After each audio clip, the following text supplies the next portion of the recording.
In English, so that we move on. I think it is best to start by saying where we are now in tourism in Egypt in 2014. I want to tell you that I'm happy. The figures of tourism to Egypt is indicating that we are going to move the coming period, I hope, in a much more positive trend than the late 6 months of 2013. Ladies and gentlemen, let me tell you, the worst September I ever witnessed in the recent tourism history, at least, was September 2013. September 2013, we had more than 90% drop compared to September 2012, which was in itself not a good year. So you can imagine the situation or the situation of tourism during this month. Let me tell you, ladies and gentlemen, that we had only received 300,000 people in the whole of the country in September 2013. A rock bottom low.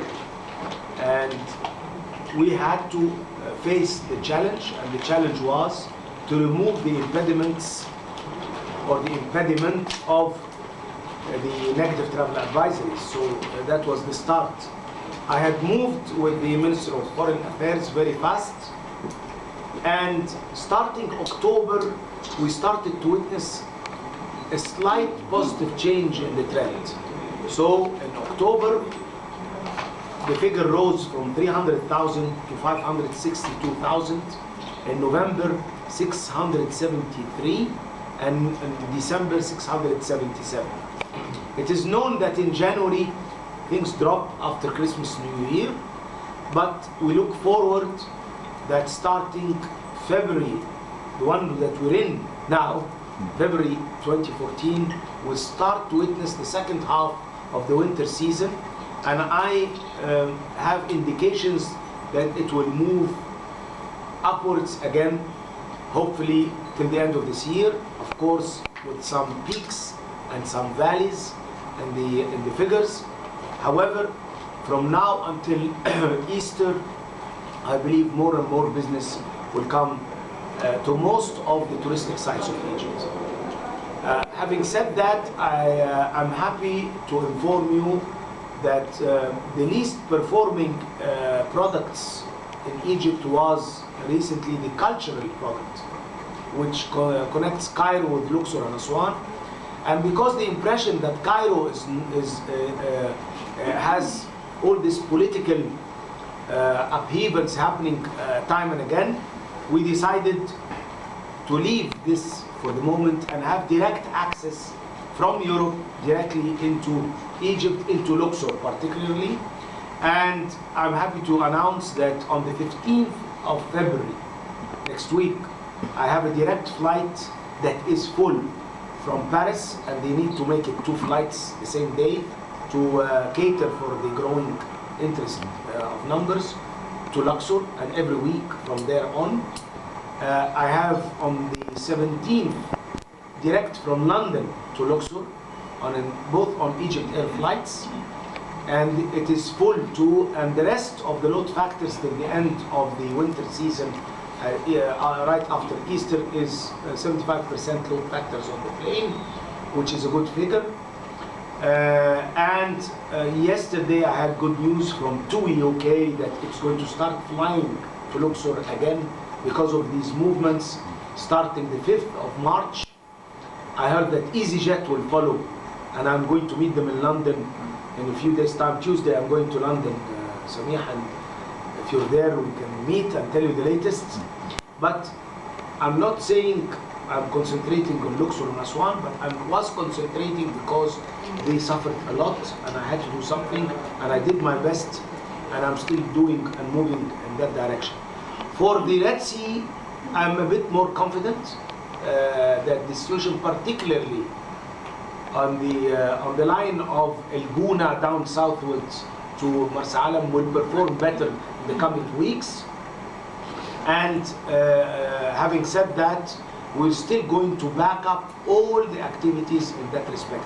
I was happy to be here, particularly in الجونة, very recently, together with the Mr. Sawiris and the Minister of Environment, and with our friends from Italy, the Minister or the representative of the Ministry of Environment, and we signed an agreement, the whole of us, Rascom, responsible for الجونة,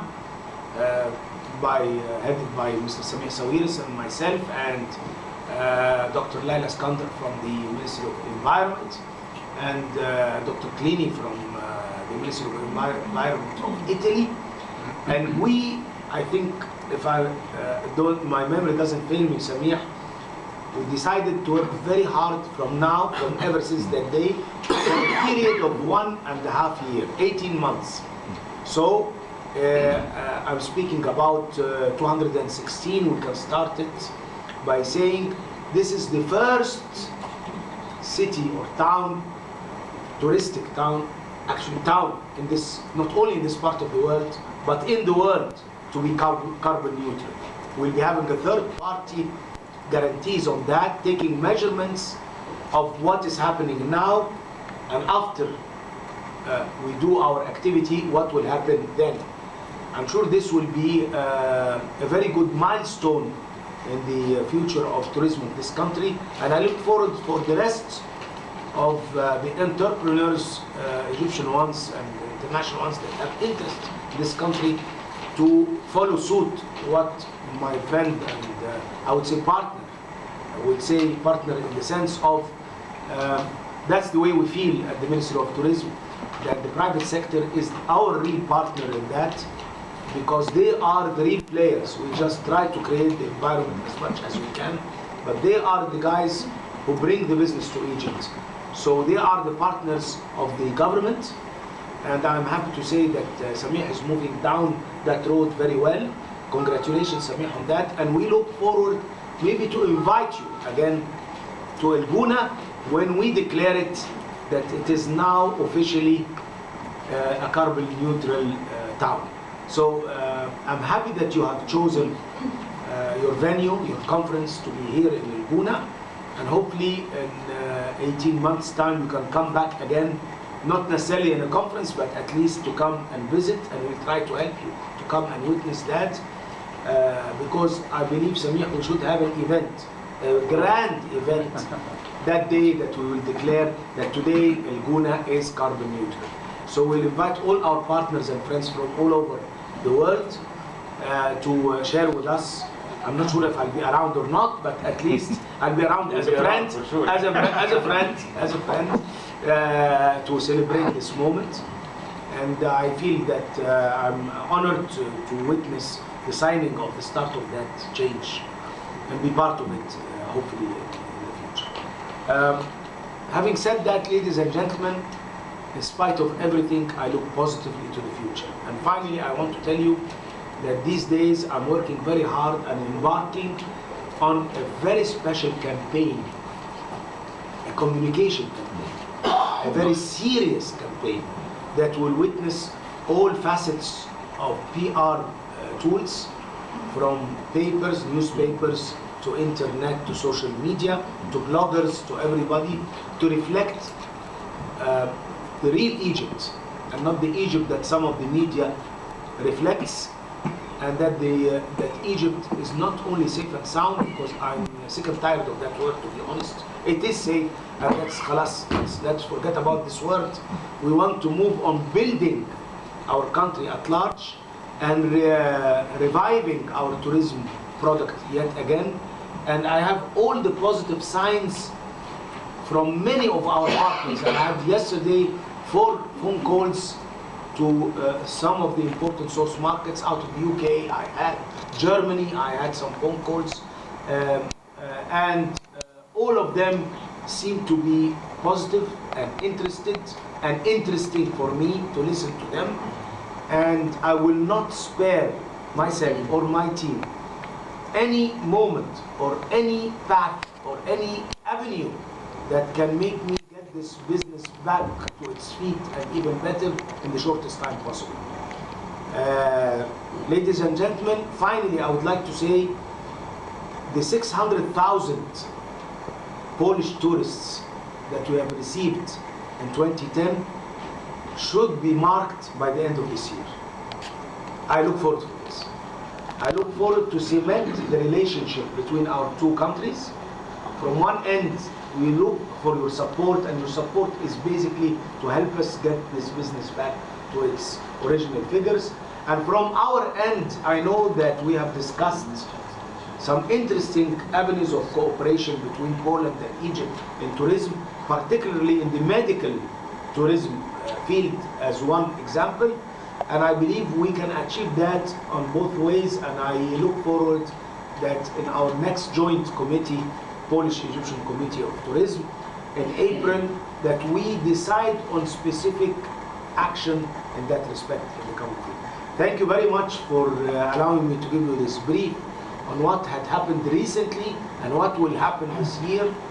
And I'm confident that as an Egyptian, I'll be proud by the end of this year to celebrate a better year with my partners and colleagues in the industry towards the end of 2014. With this, I thank you, and I leave the floor to any closing remarks before we open the floor. So, Maria will start first. you like to? Szanowni Państwo,